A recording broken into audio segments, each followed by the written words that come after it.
Liverpool Street is Britain's busiest station and it's about to get a £1.5 billion redevelopment. And that's much needed because passenger numbers here have swelled from 66 million right before the pandemic in 2019 to nearly 100 million last year. That's the equivalent of the population of Newcastle passing through here every single day. And not only that, but passenger numbers are expected to increase further to 160 million per year by 2041. Now the plans for the station's redevelopment look stunning and they would allow the station to easily accommodate up to 200 million passengers a year, but not everybody is happy. Now here is the station concourse as it appears today. A lot of people criticise it for being quite a cluttered space. Those retail units block views from the concourse into the train shed, and the massive departure screens in the middle there block views across the concourse. So it all feels quite cluttered in there at the moment. It feels quite busy. And this layout is starting to struggle with all of the extra passengers that are now using the station. Obviously in the last few years we've had the Elizabeth line has opened. There's a lot more people passing through Liverpool Street station. I think as of quite recently, I think it was Waterloo that was the busiest station in the UK. But since the Elizabeth line opened, it goes right through the middle of Liverpool Street. The number of passengers using Liverpool Street has increased significantly. And so the station is really starting to feel the pressure of all of those additional passengers. And so here's a glimpse of what that concourse will look like after the redevelopment. You can see it's been totally decluttered. The screens have also been moved from the middle of the concourse to the side. So you'll be able to see all the way across the concourse.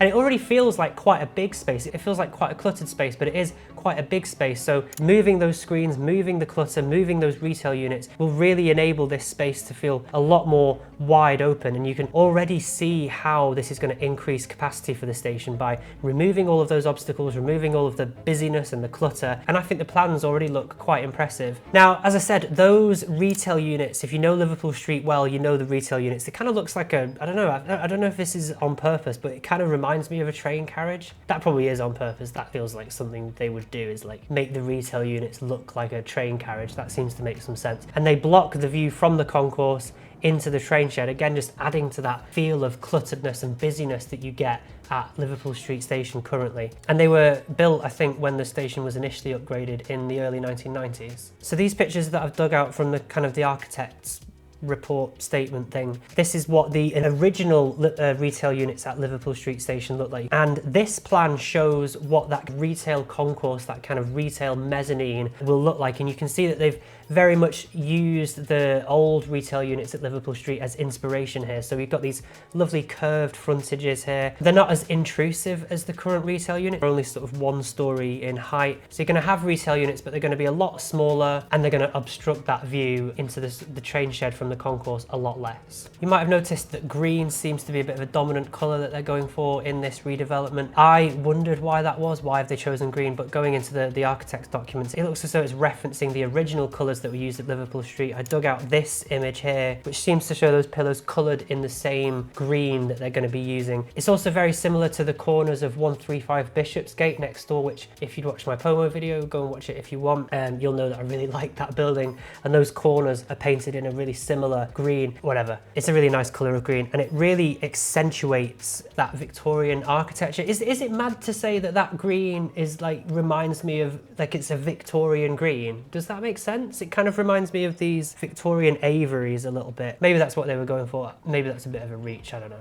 So yeah, we're back on the concourse now. This image shows what that concourse looks like at the moment. You'll recognise the tube station there, which looks very hidden away, very like, it feels like you're entering a basement or something when you, well, I suppose you are to be fair, but it feels like you're entering a dark basement when you're going into the Liverpool Street Station there. The ceiling itself is really impressive, but everything going on at ground level just feels really cluttered. You have that staircase there that kind of takes over the space a bit there, that mezzanine going all the way around, which doesn't really fit with the rest of the architecture of Liverpool Street. But here is the after from that exact same angle, and you can see this incredible ribbed ceiling. It seems to reference Gothic vaults and railway arches, that sort of stuff, and creates what I think is a really impressive gateway that it does remind me quite a lot of the concourse at Grand Central Station. And the green with that London brick colour, I think it's London brick, it looks like London brick, but that colour of brick with that colour of green just seems to sit so well. And the entrance to the underground station no longer looks like a shadowy lair. It's been brightened up, feels a lot more welcoming, and the whole place feels a lot less cluttered. And it looks like they're going to be moving those escalators, that main set of stairs, from the, I think it's Hope Square entrance, over to the Sun Street Passage entrance instead. Here is what the Sun Street Passage entrance currently looks like. It's not an entrance at the moment, or it's not a big entrance. You have these windows which you'll probably recognize from the inside of the station. And here is what that entrance is going to look like instead. So they're introducing much wider windows, which will hopefully bring a bit more light into the concourse, which is underground, so it needs as much light as possible. That cladding there looks a bit like Tower 42,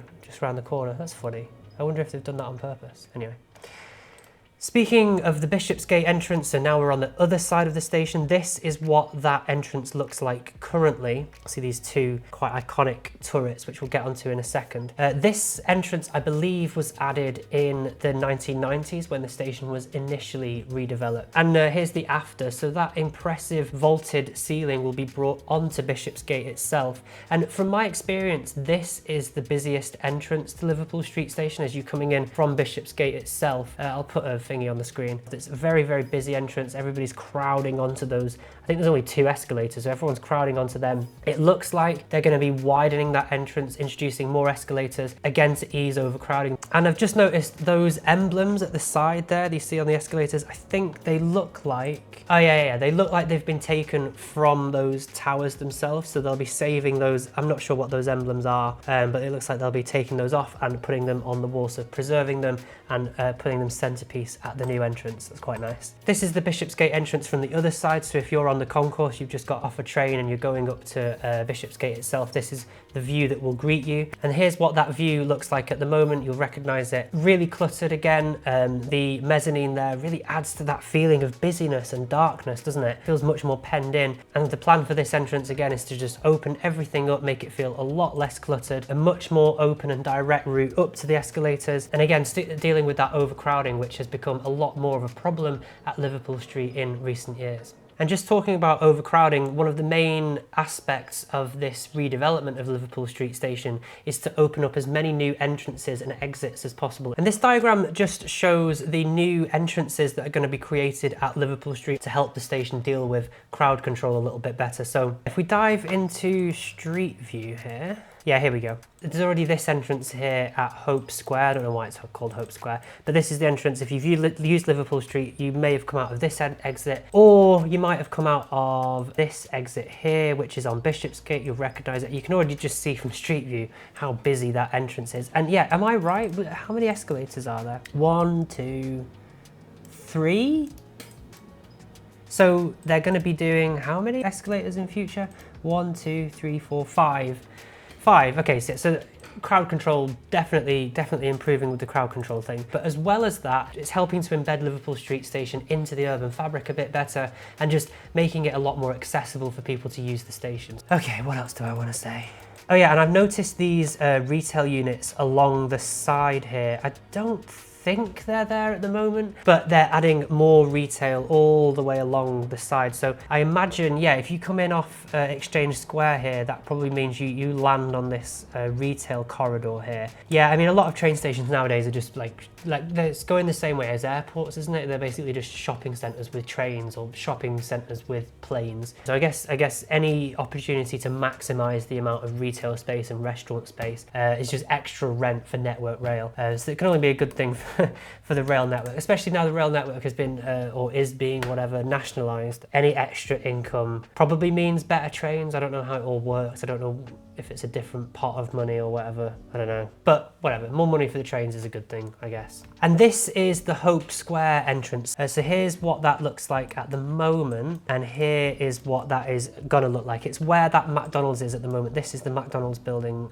here. So we'll get onto the McDonald's building in a minute because it is something I want to mention, and it's one of the big reasons why not everybody is happy with this redevelopment. Now, you might have noticed in some of these previous before and after pics that the train station ceiling is significantly different. We've gone from this light Victorian roof that we can see on the train shed to a heavier brick ceiling which doesn't let any natural light in. And the reason for this is that they're planning to build a 21-storey office block on top of the station. And this is how they're planning to pay for the £1.5 billion redevelopment of the station. It's not going to come at any cost to taxpayers, it's not going to come at any cost to railway users, and it's all being funded by this big new office block that they're building on top of the station. You can see it in this diagram here. It sits right on top of the concourse, and that is why the concourse is no longer going to be lit with natural light. Charing Cross, Cannon Street, Fenchurch Street, London Bridge, they've all had big office blocks built on top of them. And in London Bridge's case, it was the Shard that was built on top of the station, and that helped pay for some aspect of the redevelopment of London Bridge. And even the tracks into Liverpool Street station have been covered up by development over the years. I'll get these two images up here. One of them is from the 1940s and the other one is from now. If you've taken a train into Liverpool Street,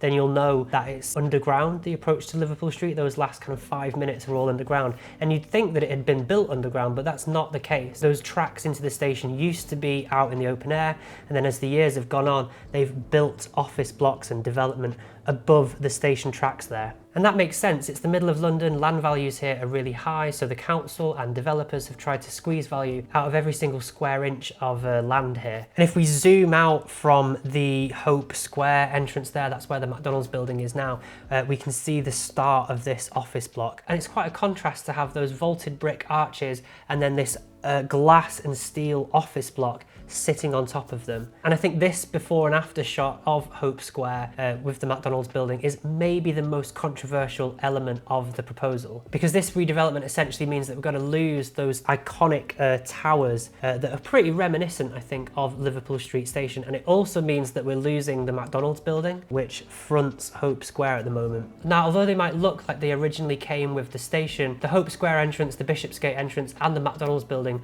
were all built as part of the 1991 redevelopment of Liverpool Street Station. So they're not original. Here's a photo of it under construction in the early 1990s, and you can see very much that they rebuilt the whole thing from scratch. And then those two towers there that again look pretty Victorian, they look pretty original. Here you can see that they're literally a kind of a concrete frame. I will say though that the McDonald's building uses some of the detailing and stonework that was used on a building that stood on the same site as it. But just because they're not original, just because they're not as old as the station itself, doesn't mean they don't still have value. I think they are quite iconic in themselves, and I think a lot of people believe that it still would be quite a shame to lose those two iconic entrances and this McDonald's building. I'll flash up on screen just as a reminder what those two entrances look like now and what is proposed in this redevelopment. A lot of Liverpool Street Station, even though it looks like it was built in the Victorian era, wasn't actually built in the Victorian era. And I think that is to some extent the justification that the developers are using to say, oh well, we'll build a big office block on top of it because it's not original anyway and it's not listed. But I think a lot of people think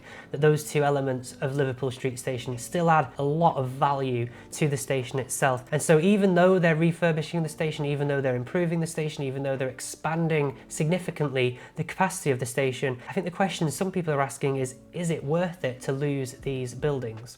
And I've seen a few people ask why not just build a tall skyscraper and then you'd be able to preserve the McDonald's building and the turrets, and you might not need to build this big long thing that sort of takes up the whole concourse. Why not build a big tall and slim building because it's the City of London and there's loads of other tall buildings in the area anyway? But instead they're going for this short and wide 21-storey building instead. I found in the architect's document that they considered building a big skyscraper, but apparently a lot of modern occupiers in the City of London prefer their whole company to be on one floor because it helps with collaboration. It's better than having the whole company separated into different floors. And in order to do that, you need these large floor plates.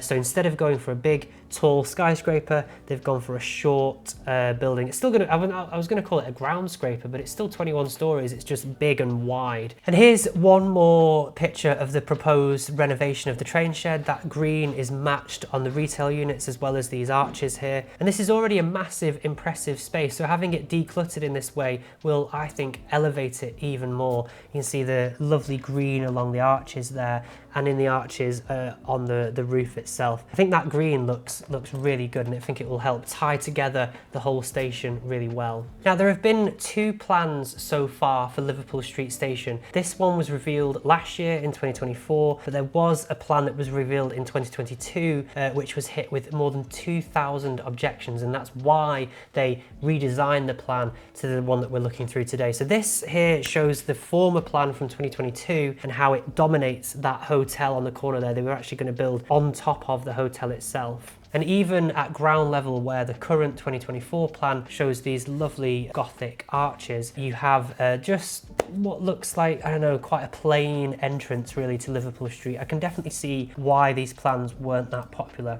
And yeah, here, this sort of seems, kind of looks like to me, like what architects in 2005 thought the future would be. I think the current plans are much better. I'm still not quite sold on the office block that they're proposing on top of it, but I think we're definitely going in the right direction when we look at what the plans look like in 2022. And yeah, here we go again, just very blocky architecture, very just, I don't know, really just not that much to excite me, to be honest. I don't think I'd have bothered making a video about Liverpool Street Station if this had been the plan, but since they released those renders of the big vaulted arches and everything else, I thought, oh, I have to do a video about this. Now, you remember that picture from a minute ago that I showed you of the previous proposal and how it very much dominated that listed hotel on the corner. This is what the 2024 plan has in store. Instead, you can see the office blocks have stepped back from the hotel, and the hotel keeps its prominence on that corner. You can see very much the office blocks even sort of step away from the hotel building itself. And I think that glass and red brick contrast really nicely together. And then there's so many different styles of architecture along Bishopsgate. And if the photographer was to turn around here, you'd see loads of those massive skyscrapers that you have along Bishopsgate. So it's very varied architecturally. But yeah, it was redeveloped and expanded in the 1990s, and now after years and years and years of growth, especially in the last few years, as I said, 40% growth in passenger numbers at Liverpool Street Station since the pandemic, which is just an enormous amount of growth. And no wonder the station is struggling to deal with overcrowding, struggling to deal with all of those additional passengers. And now further redevelopment and a further decluttering and a further expansion is much needed to enable the station to expand further. They're expecting passenger numbers to increase to 160 million by 2041. And if that's going to happen, which it probably will, London is growing, the number of people using the trains is growing, so it's inevitable that passenger numbers are only going to go up. The station is only going to get more overcrowded if nothing is done about it. And the plan that has been put forward is a £1.5 billion plan to expand and improve the station concourse to help it deal with overcrowding. Taxpayers won't pay a thing towards it, railway passengers won't pay a thing towards it, the office block on top of the station concourse will pay for it all. Question is that worth it to lose the iconic entrances at Bishopsgate and Hope Square, and of course that McDonald's building? I'll let you decide in the comments. Do let me know what you think. The plans haven't been submitted to the City of London Council just yet, or I haven't seen them yet at least. They did actually say that the plans had been validated in the planning portal, but I couldn't find them when I had a look. There is also, I'll post a link in the description to a rival plan from another architecture firm that would see the McDonald's building being retained, but they're not the official scheme architects, it's just a rival scheme, a sort of an idea. Now, if the plans go ahead, then the redevelopment will take until 2036 to reach completion. Yeah, I'm excited to see what you think. Subscribe below if you want. Have a nice day. See you in the next video.